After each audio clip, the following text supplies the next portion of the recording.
Karena Agustus ini akan ada sidang MPR, sidang tahunan, jadi supaya diagendakan. Dia berhalangan tetap ketika dilantik, tidak ada tawar-menawar, harus dinyatakan diberhentikan. Yang menyatakan dia tidak sah itu undang-undang, perkara nomor 90 itu, dan itulah kecelakaan konstitusi, dan itu adalah kejahatan politik paling besar yang dilakukan oleh suprastruktur kekuasaan eksekutif, yudikatif, bahkan juga legislatif. Ini sudah diskenariokan, ini konspirasi besar. Ini ibarat bayi itu dia lahir dan mati. Ada nama Jokowi, ada nama Gibran, semua kita minta supaya KPK periksa.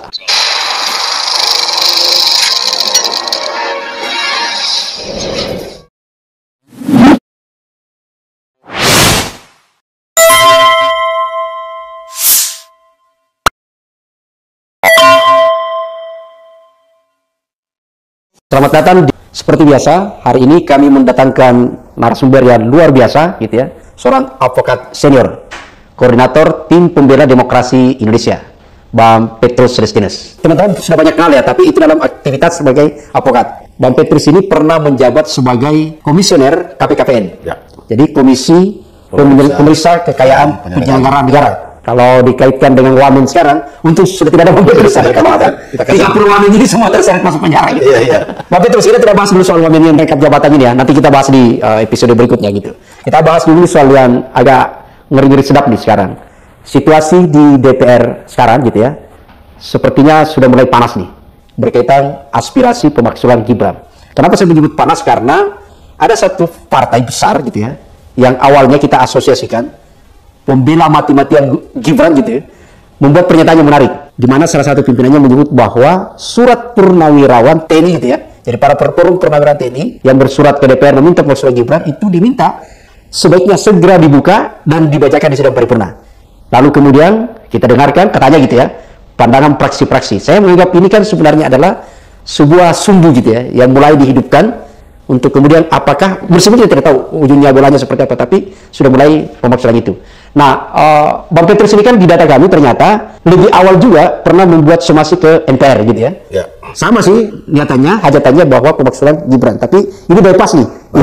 Bypass itu langsung bypass ke dan dijamin oleh undang-undang. Dan dijamin oleh konstitusi gitu ya. Nah, ini Bang Petrus bisa dijelaskan nih, ada pintu lewat DPR, tapi kemudian Bang Petrus langsung memilih ke MPR itu gimana? Ya, jadi saya ceritakan dari awal, soal Gibran ini memang sejak Oktober 2023, kami para advokat ini sudah memberi perhatian khusus ketika proses perkara ini masih dalam persidangan di Mahkamah Konstitusi. Nah, ketika perkara-perkara uji material terhadap pasal 169 huruf Q Undang-Undang Nomor 7 Tahun 2017 tentang Pemilu, pada tanggal 12 Oktober 2023, kami mensomasi 9 hakim konstitusi yang menyidangkan perkara-perkara itu, termasuk perkara 90 ini, supaya mereka mundur dari perkara-perkara itu, karena Hakim Konstitusi yang juga Ketua Mahkamah Konstitusi Anwar Usman memiliki hubungan darah karena beliau nikah dengan adik kandung Jokowi. Karena hubungan itulah menjadi hubungan yang terlarang bagi seorang pejabat kekuasaan kehakiman yang menduduki jabatan hakim ketika menyidangkan sebuah perkara. Para pihaknya juga adalah keluarganya, yaitu Presiden Jokowi sebagai pihak pemberi keterangan. Sedangkan perkara nomor 90 itu berbicara tentang Gibran. Nama Gibran hampir 20 kali disebut-sebut di dalam permohonan perkara 90 itu. Jadi salah kalau ada orang menyebut bahwa ini adalah gugatan uji undang-undang murni. Ya, betul. Jadi sebetulnya perkara nomor 90 itu perkara yang secara dipaksakan untuk membuka pintu buat Gibran menuju wakil presiden. Dan itulah kecelakaan konstitusi, dan itu adalah kejahatan politik paling besar yang dilakukan oleh suprastruktur kekuasaan eksekutif, yudikatif, bahkan juga legislatif, karena mereka diam semua.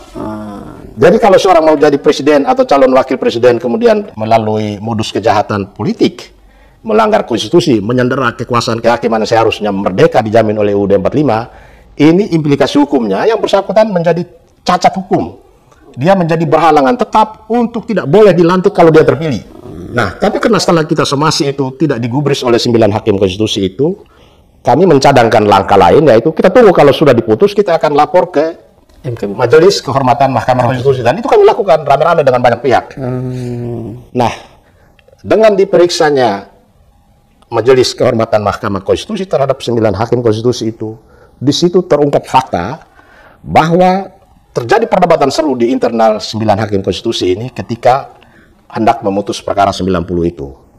Hakim konstitusi Arif Hidayat dan Hakim Saldi Irsa kami nilai sebagai hakim-hakim yang progresif karena dalam perkara ini mereka kuliti semua perilaku Anwar Usman yang menurut mereka melanggar tata tertib, melanggar hukum acara persidangan, sekedar hanya menggolkan Gibran. Ya, di situ terjadi tuduhan. Ya, mereka menuduh hakim konstitusi Anwar Usman untuk perkara yang lain dia tidak pernah muncul di sidang. Tapi begitu masuk perkara 90 kok dia muncul dan aktif. Bahkan hari libur pun dia ada. Bahkan hari libur pun dia menerima perkara itu. Dan perkara 90 ini perkara yang sangat spesial karena hanya diproses dalam 1 bulan. September mulai disidangkan, Oktober sudah diputus. Sedangkan perkara yang lain, perkara nomor 50, 51, 29 dan lain-lain, ada 5 perkara itu diproses mulai dari Maret, April, Mei 2023. Saya Bang Petrus 4 kali sebagai pemohon di MK. Ya. Tidak ada satu, jadi barangkali 3 diterima gitu, kemenang gitu ya. Tapi semua itu sampai bahkan hampir setahun baru putus. Nah itu. Undang-undang COVID. Ya. Sudah berakhir COVID baru putus gitu. Undang-undang ombudsman. Saya mau di acara satu kali kalau 1 bulan ini luar biasa, luar biasa. Karpet merah. Jadi semua fakta dan peristiwa hukum selama proses Majelis Kehormatan Mahkamah Konstitusi itu terungkap. Ya. Sehingga dari terungkapnya berbagai peristiwa hukum dan fakta-fakta hukum itu menempatkan Gibran sebagai, kalau dia masuk ke pencalonan dan memang dia jadi calon dan calon terpilih, posisi dia itu menjadi calon wakil presiden terpilih yang berhalangan tetap karena cacat konstitusi, cacat moral, cacat etika. Bapaknya yang seharusnya di sidang perkara 90 itu mendeklar bahwa ada hubungan famili, Anwar Usman kamu silakan mundur, tapi tidak pernah, bahkan tidak pernah hadir di sidang.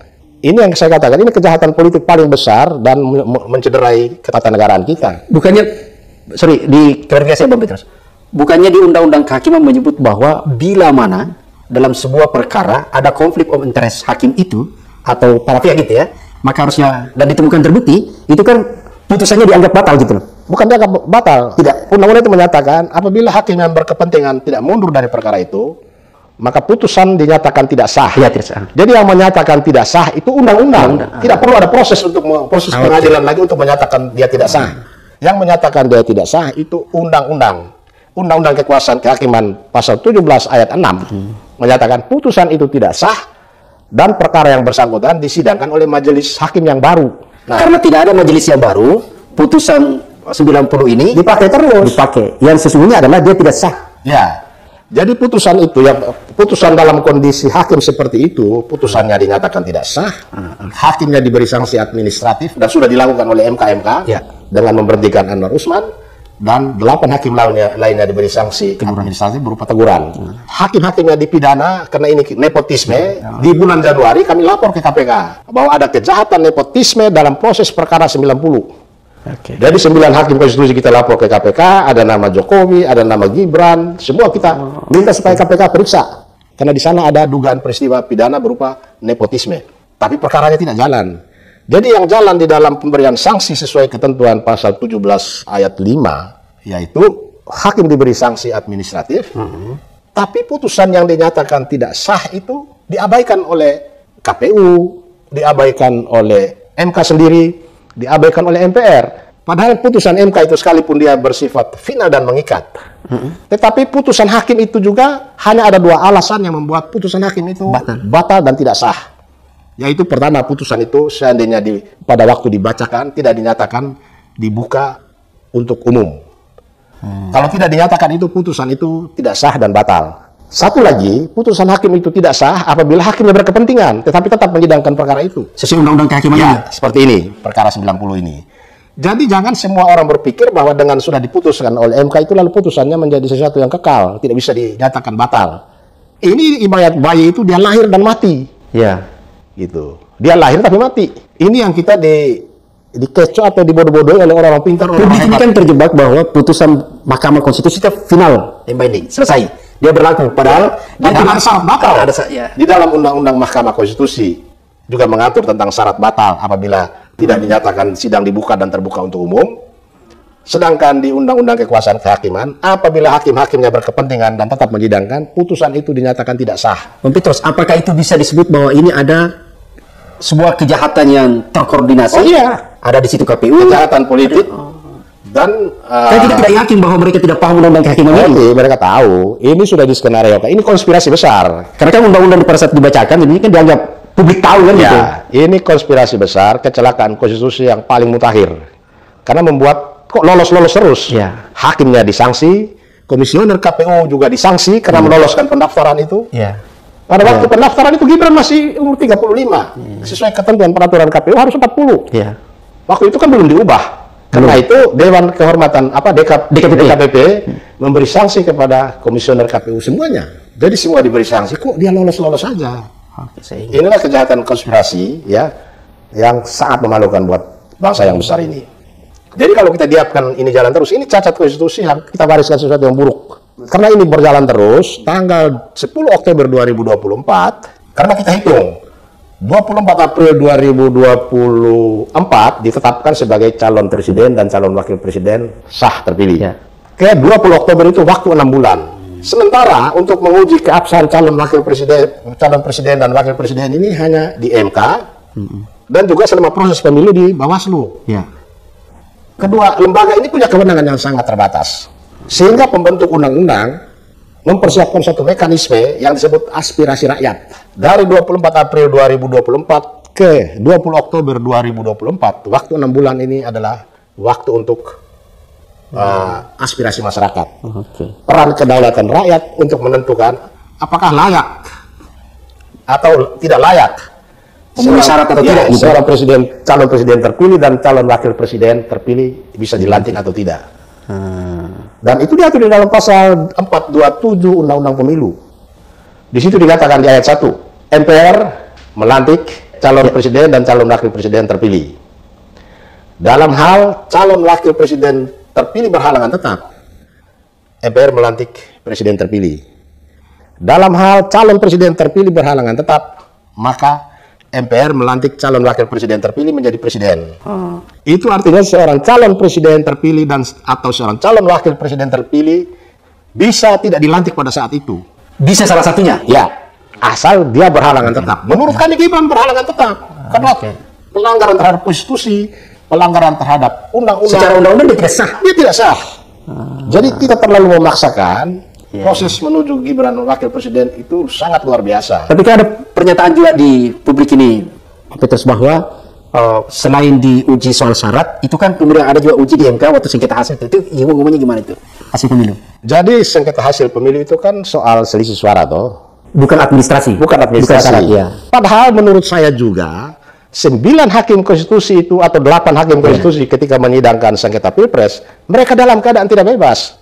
Kenapa tidak bebas? Pertama, pada saat yang bersamaan mereka digugat oleh Anwar Usman di Pengadilan Tata Usaha Negara terkait pemberhentian Anwar Usman dan pengangkatan Soehartoyo menjadi ketua Mahkamah Konstitusi. Yang kedua, putusan 90 yang cacat ini menjadi salah satu objek pemeriksaan dalam sengketa Pilpres. Bagaimana kita bisa bayangkan 9 hakim konstitusi ini apakah mereka objektif menyidangkan perkara yang dia putuskan sendiri? Berarti konflik of interest terjadi di sana. Dan waktu itu saya sempat sarankan supaya kuasa hukum dari pasangan calon yang menggugat walk out dari persidangan. Minta jaminan apakah mereka dalam keadaan bebas merdeka atau tidak menyidangkan perkara ini. Karena putusannya di MK kan jadi sanksi kan, jadi ada interest dengan kasus ini. Mereka sedang menjalankan sanksi teguran lisan dan tertulis itu, yang satu menjalani sanksi diberhentikan dan tidak boleh ikut sidang. Tapi perkaranya disidangkan. Jadi begitu banyak berlapis-lapis kejahatan ini berlapis-lapis terjadi, tapi kok dia lolos-lolos saja. Meskipun sebenarnya itu sengketa hasil tidak ada hubungannya dengan syarat itu gitu, tapi tetap dalam relasi interest, konflik interest ada gitu. Ada. Jadi akumulasi dari berbagai pelanggaran, aspirasi masyarakat muncul selama 6 bulan, itu menjadi peradilan politik yang harusnya terjadi pada tanggal 20 Oktober itu. Jadi harusnya MPR mengagendakan ada satu sidang di tanggal 20 Oktober itu membahas ada aspirasi masyarakat. Sebelum pelantikan? Ya, ada surat dari masyarakat, advokat Indonesia minta supaya Gibran tidak dilantik atas alasan dia berhalangan tetap.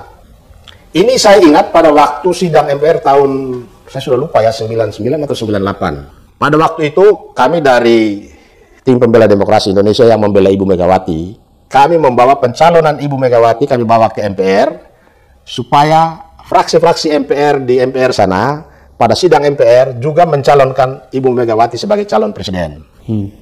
Kami datangi fraksi-fraksi itu, Golkar, PDI, P3, ABRI, utusan golongan. Kami bawa itu surat atas nama Gerakan Kedaulatan Rakyat.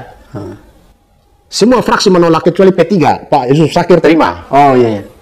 Dia bilang apa? Karena Gerakan Kedaulatan Rakyat ini merupakan aspirasi rakyat, maka walaupun mereka bukan fraksi, kami terima. Dan itu dibahas di dalam sidang. Dan hasil pembahasannya di-drop karena bukan diusulkan oleh fraksi.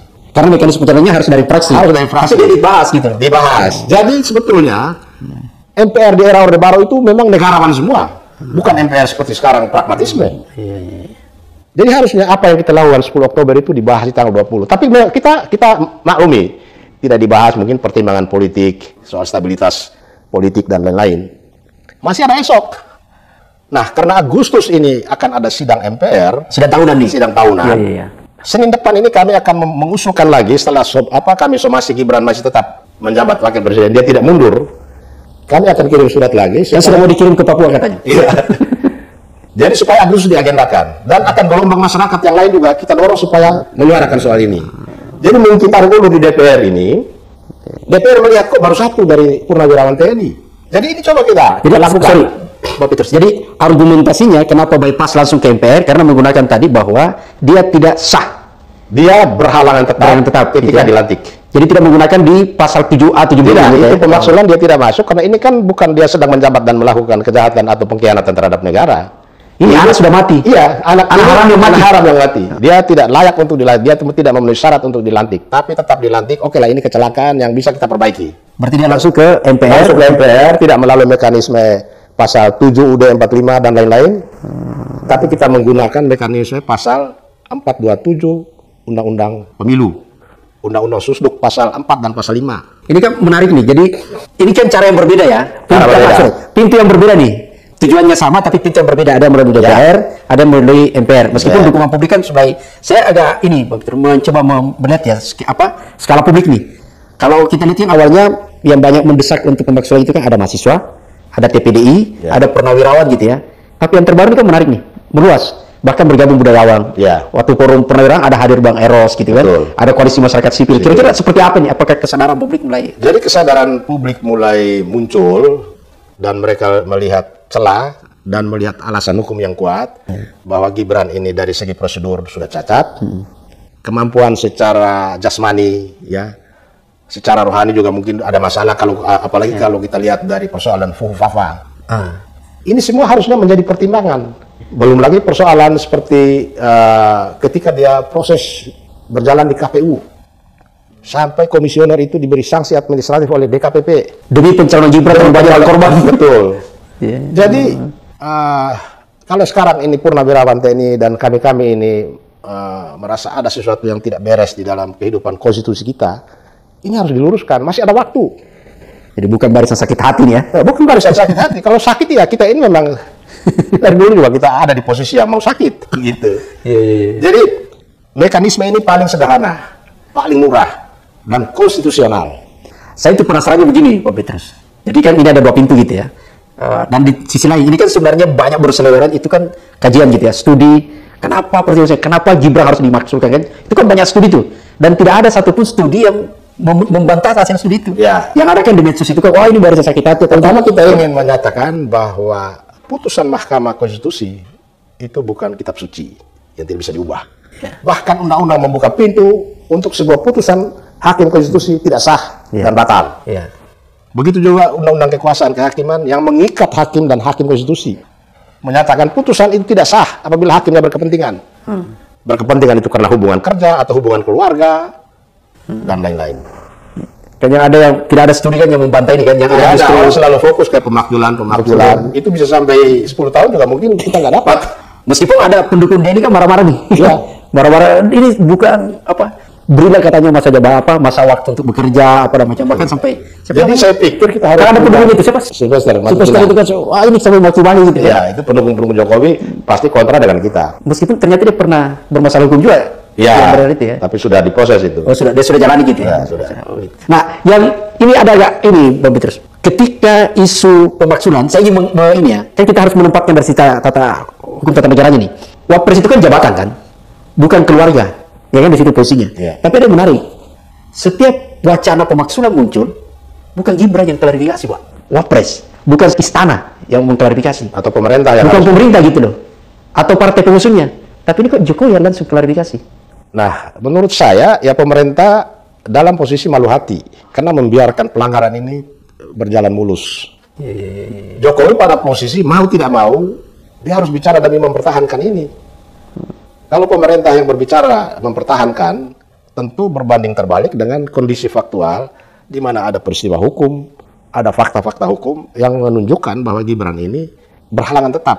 Dia sangat tidak memenuhi syarat untuk dilantik pada tanggal 20 Oktober itu. Oke, tapi maksudnya gini, ini kan jabatannya sebagai Wapres, yang harusnya dia menempatkan diri, kalau dia paham gitu ya. Kalau dia paham. Kalau dia paham gitu. Kan posisinya kok dia yang sampai menyebut, ya nada, saya menangkapnya agak nada mengancam ya. Kalau mau dimaksudkan, harusnya juga presidennya dong gitu. Ini beda katanya dengan Filipina gitu ya. Itu satu hal. Termasuk kan sebenarnya sampai ikut pun berkomentar ketika Yusril pidato di hari launching laporannya Komnas HAM, itu kan menyebut bahwa Presiden sedang mempersiapkan penugasan khusus kepada Gibran di Papua untuk menyelesaikan masalah-masalah Papua, plus akan berkantor di sana. Tapi kan yang bereaksi Jokowi gitu loh. Ini apa jangan-jangan justru memang yang sebenarnya drill Wapres itu Jokowi atau bukan gitu? Jadi karena Gibran ini lahir dari dinasti politik, maka dinastinya itu sangat berkepentingan untuk mempertahankan. Jadi ketika ada suara menegaskan bahwa betul ini dinasti. Jadi ketika ada suara atau upaya untuk mengeliminasi Gibran ini dari kursi wakil presiden, pasti kroni-kroninya bagian dari dinasti ini akan membela mati-matian, termasuk Jokowi sendiri. Apapun yang terjadi dia harus meskipun pernyataan bahwa tidak hanya Gibran, ini satu paket. Ya. Itu pernyataan licik. Padahal di dalam Undang-Undang Dasar sendiri dengan menggunakan kata dan atau. Jadi dalam hal wakil presiden tidak memenuhi syarat atau dalam hal wakil presiden melakukan pelanggaran hukum atau pengkhianatan terhadap negara, bisa di-impeach. Atau Jokowi memang selama ini belum sempat baca undang-undang itu. Nah, bisa juga dia tidak pasal itu. Pasal 7 UUD 45, jangan dia belum sempat baca. Kita berbaik sangka lah gitu kan. Dan sekarang mungkin sudah baca. Sekarang kita akan ke MPR gitu ya, ke MPR dengan dasar itu tadi. Ya. Kira-kira itu apa somasi lagi? Kembali somasi. Nah, tidak somasi lagi, tetapi sebuah surat ya bagian dari aspirasi tadi. Kita jadikan ini sebagai aspirasi masyarakat dan kita mencoba untuk memperluas jaringan supaya tidak hanya purnawirawan TNI, tidak hanya para advokat, tapi juga profesi lain. Ormas-ormas lain. Itu akan mengajukan itu di situ ya, ke MPR. Karena bisa saja DPR tarik ulur ini karena mereka lihat masih terlalu kecil. Dari sisi untuk menjaga perimbangan di sana. Atau jangan-jangan karena memang kalau dilihat peta ini kan berbeda nih, meskipun anggota di MPR itu kan anggota MPR adalah anggota DPR dan anggota DPD. Ada satu kamar kan ini. Nah di DPD kan sempat juga tuh aspirasi teman-teman masuk untuk mengusung Gibran gitu. Nah, seperti kami ini pada tanggal 10 Oktober 2024 itu memang tadinya fraksi DPD RI di MPR itu yang menerima. Tapi kami langsung diblok di pintu masuk, kami dilayani tanda terima surat kami tanggal 10 Oktober itu di trotoar situ. Dijaga polisi. Polisi di situ menyatakan kami bukan penjaga keamanan DPD RI. Kami penjaga keamanan DPR RI. Kami diperintahkan untuk cegah Bapak masuk ke dalam. Jadi surat kami yang meminta supaya sidang MPR tanggal 20 itu mengagendakan pembahasan mengenai posisi Gibran dalam keadaan berhalangan tetap supaya tidak dilantik diterima oleh petugas dari DPD tapi di trotoar itu. Kok bisa ya? Nah itulah wajah polisi yang itu disiapkan oleh DPR. Saya agak tertarik situ. 50 orang polisi. Padahal kami sudah konferensi pers satu hari sebelumnya. Besok ya advokat-advokat akan menyampaikan aspirasi meminta MPR untuk tidak melantik Gibran pada tanggal 20 Oktober. Karena sebenarnya ya saya paham ya. Kan saya memantau juga di sehari-hari saya sebelumnya memantau di DPR itu. Ya. Tugas polisi bukan di situ sebenarnya. Jadi ada pengamanan kantor, ada untuk pengamanan anggota gitu. Jadi harusnya kawal kita ke dalam dan sederhana sebenarnya kan? Betul. Titip KTP masuk gitu loh. Bukan mereka ini kan menghalang-halangi aspirasi. Menghalang-halangi betul.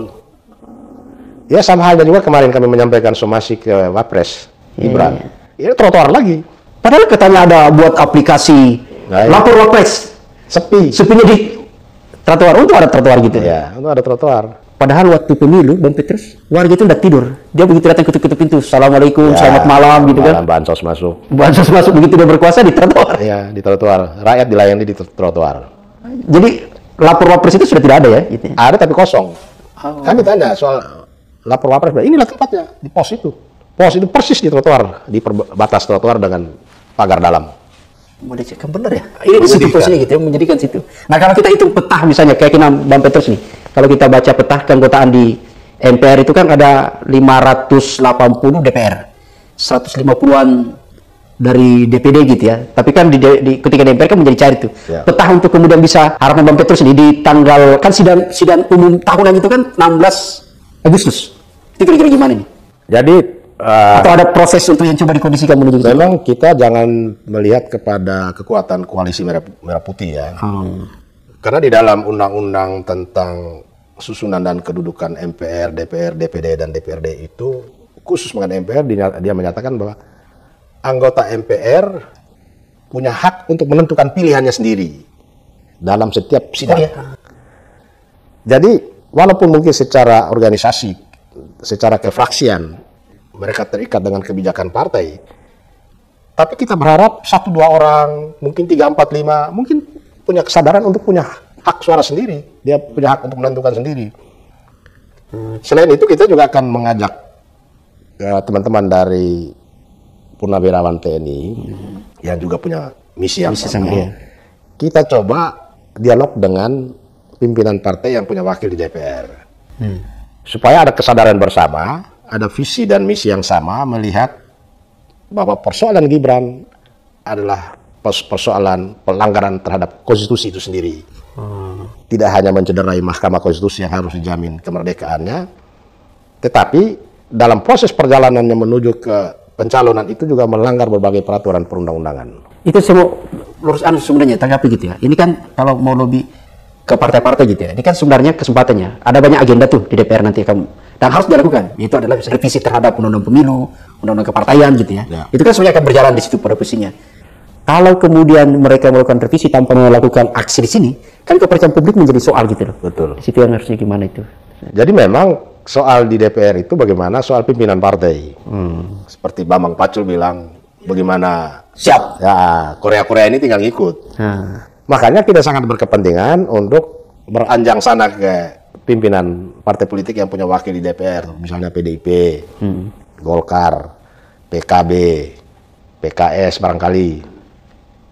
Siapa tahu dari sekian yang kita datangi, ya mungkin separuhnya ada berubah pikiran, atau mendorong di sana supaya ada dinamika selama persidangan tahunan MPR itu, aspirasi ini dibahas, karena itu kewajiban diperintahkan oleh undang-undang.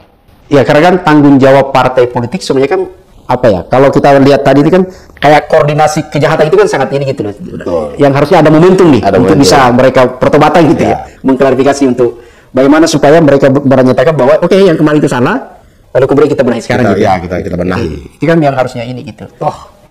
Sampai Agustus ini kan sudah masuk bulan ke-7 ya. Bulan ke-7. Masih sangat mungkin. Masih bisa lah gitu ya. Masih bisa. Bang Petrus, ini kan masih di soal Gibran gitu ya. Kalau misalnya nih, saya agak kaitkan ini. Ini kan saya nggak tahu apakah pembacaan Bang Petrus ya, apakah respon dari reaksi istana itu karena membaca desakan publik pemaksulan, tiba-tiba kemudian ada rencana menempatkan Gibran ke, kita pakai istilah penugasan khusus katanya gitu ya, ke Papua. Atau ini jangan memang mau diasingkan gitu loh untuk sementara karena desakan ini.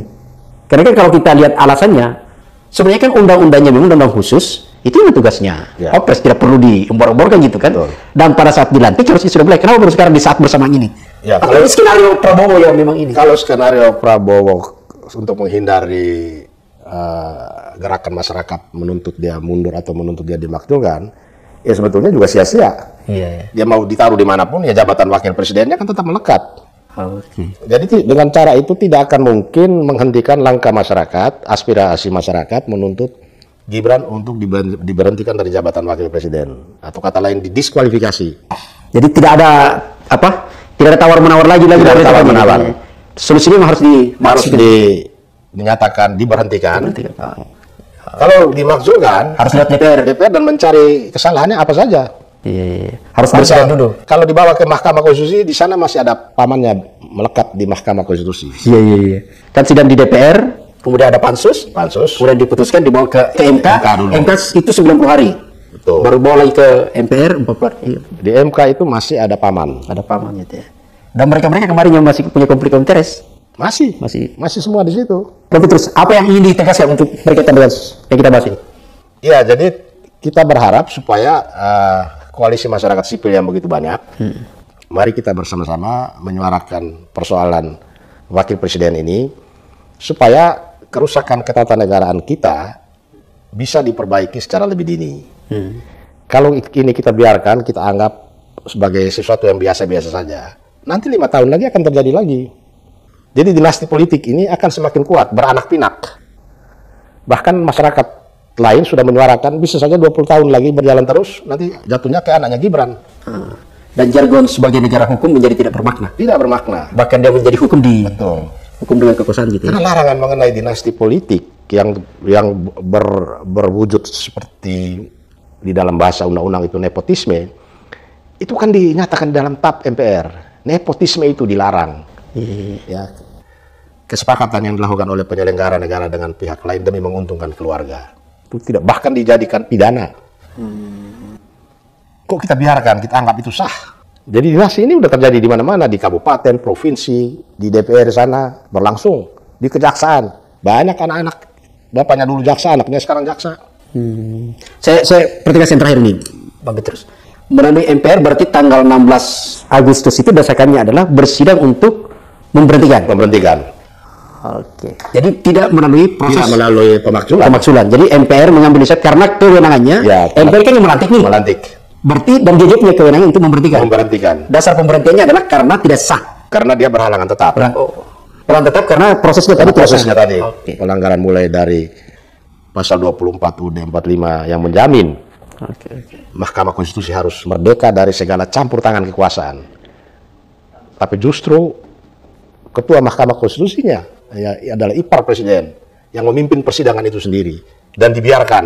Ini jalan bagi anggota MPR yang kemarin melantik dengan penuh kesalahannya gitu ya untuk memperbaiki kesalahan itu. MPR harus minta maaf ke masyarakat, ya tentu dengan mereka punya alasan, apakah karena kemarin menjaga stabilitas, sekarang sudah kondusif, kita jalan lurus, kita putuskan, kita berhentikan. Demi marwah hukum gitu ya? Betul, demi menjaga marwah negara hukum kita.